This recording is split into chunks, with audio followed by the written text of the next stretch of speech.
Tem gente que acha que foi chamado para fazer. Você não foi chamado para fazer, você foi chamado para cumprir. Quem foi chamado para fazer está sempre correndo atrás da necessidade. Olha, aprenda uma coisa: Deus não investe em necessidade. Necessidade Deus supre. Deus investe em homens de propósito. É você ir dormir com uma ideia e acordar com atitude. Eu sempre digo para o meu garoto, eu digo: filho, te esforça, porque Deus só dá reforço onde tem esforço. Onde não tem esforço, Deus não dá reforço. Deus não tem negócio com gente malandra. Deus não tem negócio com gente aproveitadora. Deus tem negócio com pessoas que estão querendo sempre servir o próximo. Ele sabe que se Deus está dando dinheiro para ele, é para ele ser provisão para quem não tem. Se Deus deu voz para ele, é para ele ser voz para quem não tem. Se Deus deu canetas de autoridade para ele decidir pela vida dos outros, imagina. Você está numa cadeia, numa corrente, numa cadeira de autoridade. Você está decidindo a vida das pessoas. Isso, irmãos, nós vamos ter que ser muito justos para viver dessa forma. Você tem um chamado. Às vezes a gente diz na força da expressão: eu tenho um chamado. Não, você não tem um chamado.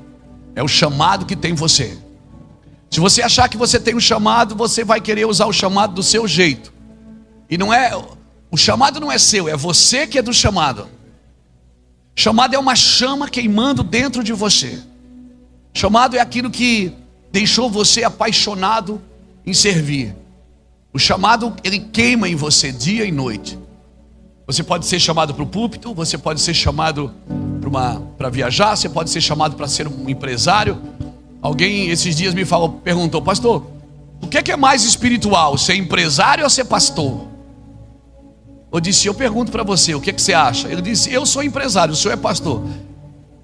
O senhor é mais espiritual do que eu, não é porque o senhor é pastor? Eu digo: não.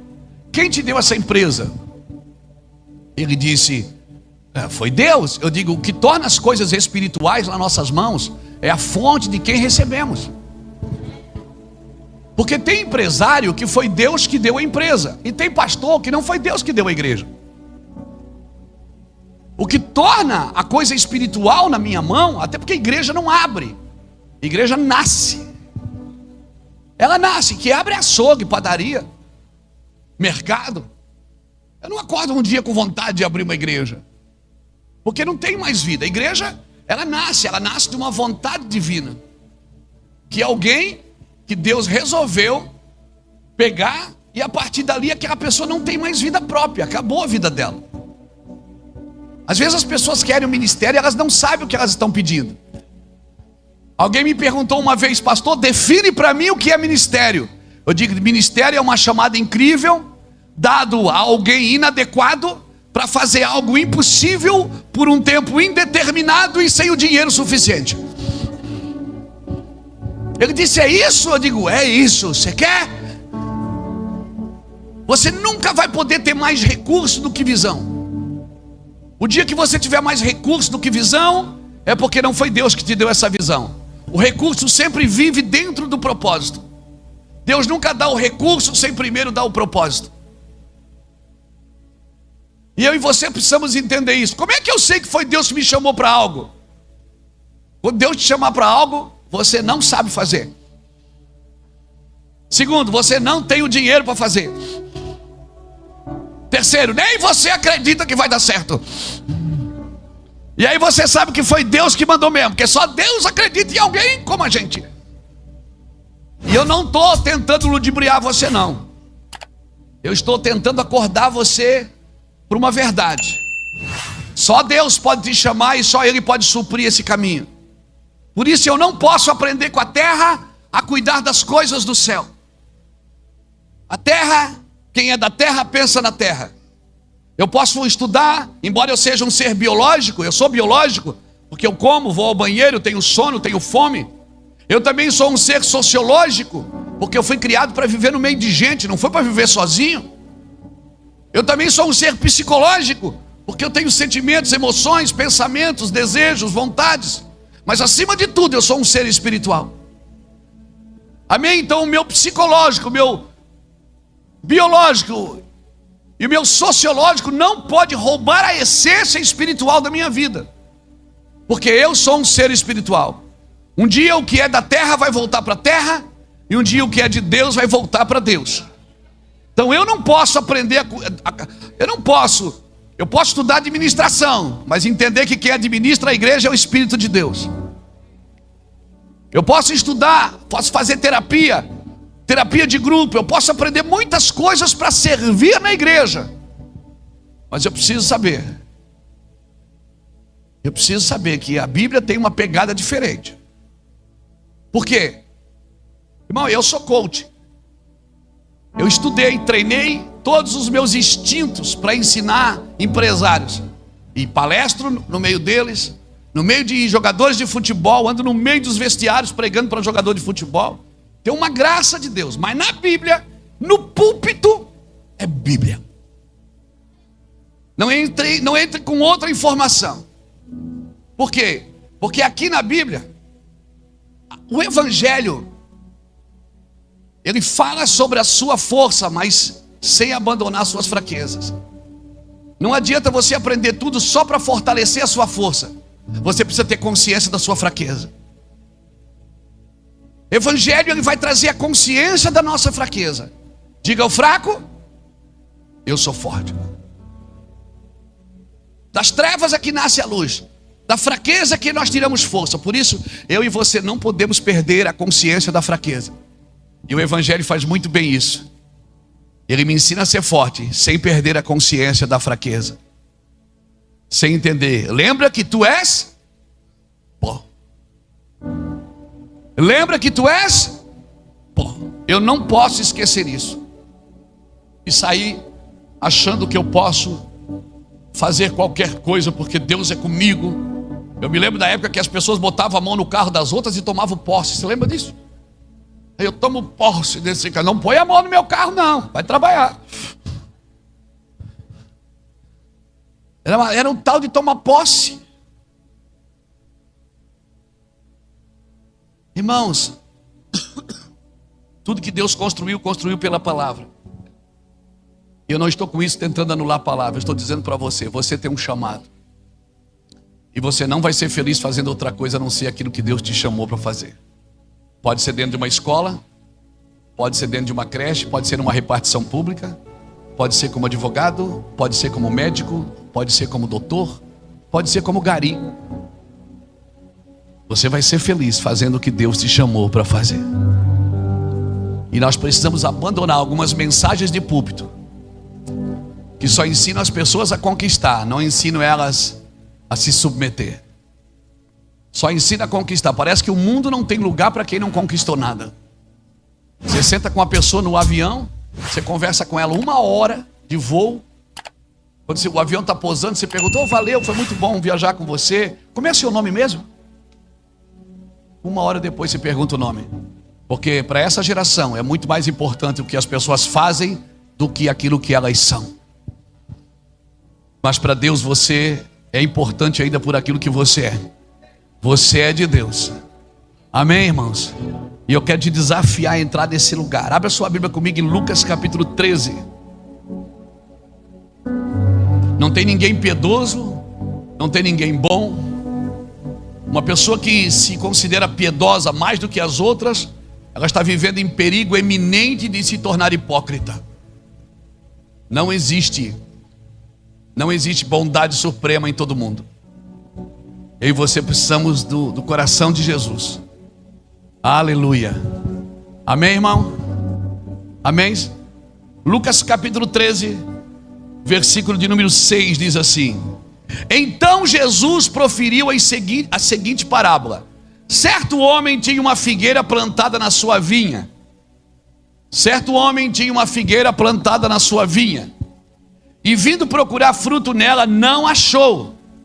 Pelo que disse ao viticultor: há 3 anos eu venho procurar fruto nessa figueira e não acho. Podes cortá-la.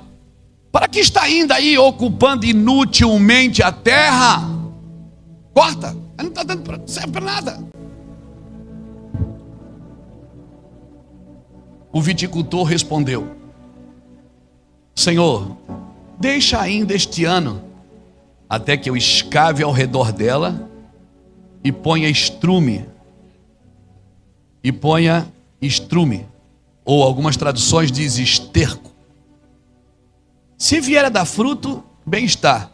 Se não, mandará cortá-la. Essa mensagem é a minha vida, irmão. Essa mensagem, deixa eu falar um pouquinho de mim. Eu não vim aqui para pregar sobre eu vim aqui para falar de Jesus. Mas eu estou no Evangelho há 27 anos, pregando o Evangelho. Eu nasci no lar cristão.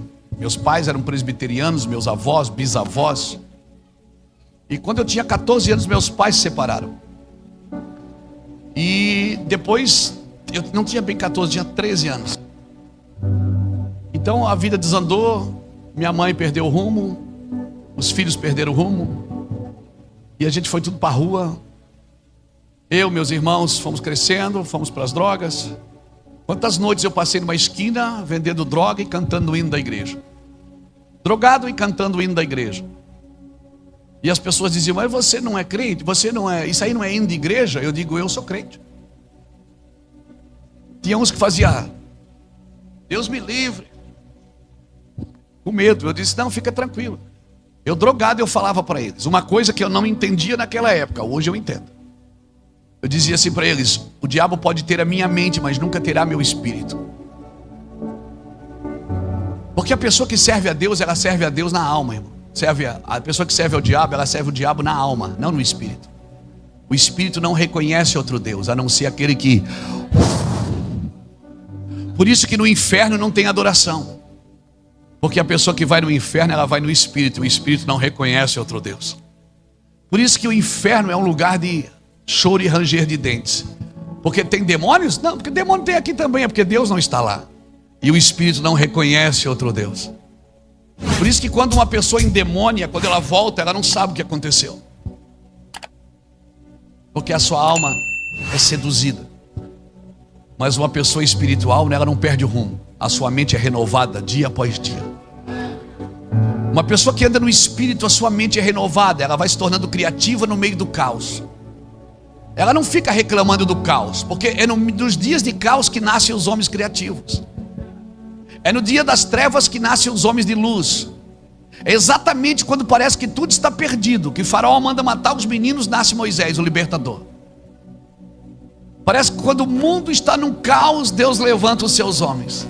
Os bons homens sempre nascem nos dias ruins. Então se prepare, nós estamos num cenário perfeito para você lançar seus filhos agora. E sabe o que a gente diz? A gente diz: eu vou ter filho numa época ruim dessa? Como ter filho? Essa é a melhor época de ter filho. Porque seus filhos vão ser proféticos, vão nascer no dias de caos. Os homens criativos nascem quando ninguém tem uma boa ideia. Os homens criativos nascem quando ninguém tem coragem de pensar. E eu quero declarar sobre a sua vida, meu irmão, em nome de Jesus. Pare de olhar para esse cenário presente, para essa realidade presente. Eu fico imaginando José na cadeia. Olhava para o padeiro e para o copeiro e dizia: por que vocês estão tristes? O cara está preso, não vai estar triste. Eu imagino Paulo e Silas na cadeia. Paulo olhar para Silas e dizer: Silas, puxa um dó maior aí, vamos cantar um corinho. Como é que é? Eles não estavam presos àqueles cenários. Você olha para o livro de Eclesiastes, não, para o livro de Filipenses, que é o penúltimo livro que Paulo escreve. Por 24 vezes Paulo está dizendo: alegrai-vos comigo no Senhor. Outra vez digo: regozijai-vos. Paulo estava no final da vida e pedindo para o povo se alegrar com ele. E ele estava preso. A Bíblia diz assim: Paulo, embora preso, pregava o evangelho livremente. Paulo estava preso, mas pregava o evangelho livremente. E eles brigavam, os romanos brigavam com os judeus e diziam: Paulo é nosso prisioneiro. Os judeus diziam: não, Paulo é nosso prisioneiro. Paulo dizia: gente, vocês chegaram tarde, eu sou prisioneiro de Cristo. Eu estou aqui porque eu quero. Agripa olhou para ele e disse: solta esse homem. Ele disse: não, eu apelo para César. Estou te soltando, rapaz. Eu não quero ser solto, eu quero ir para Roma. Por quê? Porque Deus falou que é lá que eu vou morrer, eu tenho que ir para lá. Eu olho para Jesus diante de Pilatos, e Pilatos dizendo: fala quem você é, eu te solto, eu tenho poder. Jesus: não, você não tem poder. Se meu pai não tivesse lhe dado. Eu gosto desses caras zica, mano. Eu gosto esses caras falam comigo. Eles falam no meu coração. Aqueles caras que não desistem de ninguém, não desistem de nada, não retrocedem. Aquelas pessoas que sabem porque nasceram. Irmão, se você soubesse tudo, não teria espaço para fé em você. Se você soubesse tudo e tivesse todas as respostas, não teria fé. Não teria fé. Para que fé se eu já sei tudo? Esse Deus inexplicável, a incompreensibilidade de Deus me deixa mais fascinado por Ele todo dia. Quanto menos eu sei, mais eu entro. Essa incompreensibilidade, se olha para Romanos capítulo 11, Paulo está tentando explicar por que Deus condenou os judeus para salvar os gentios. Ele está ali tentando, ele está dizendo, olha, Deus condenou a todos, né? Tornou todos culpados para que nós fôssemos inocentes. E ele não consegue. De repente ele para e diz, a profundidade das riquezas, tanto da sabedoria como do conhecimento. Quão inexplicáveis estão os teus caminhos, ó Deus. Quão inescrutáveis é a tua presença. Ele só chega a uma conclusão: porque dele, por ele e para ele são todas as coisas. A ele seja a glória na igreja. Amém. Paulo não conseguiu. E se Paulo não conseguiu, você acha que eu vou conseguir, mano? Tentar explicar quem Deus é o que sobra para quem não vive com Ele. Deus se estuda sim, só depois de se experimentá-lo. Eu e você precisamos experimentar. Eu creio que nós já estamos vivendo a vida eterna. Só que desse lado de cá a gente ainda não vê tudo. A gente precisa ir para o lado de lá. Mas ela já começou. Como assim? Porque quem está vivo nunca morrerá. Você crê mesmo nisso? Então diga amém.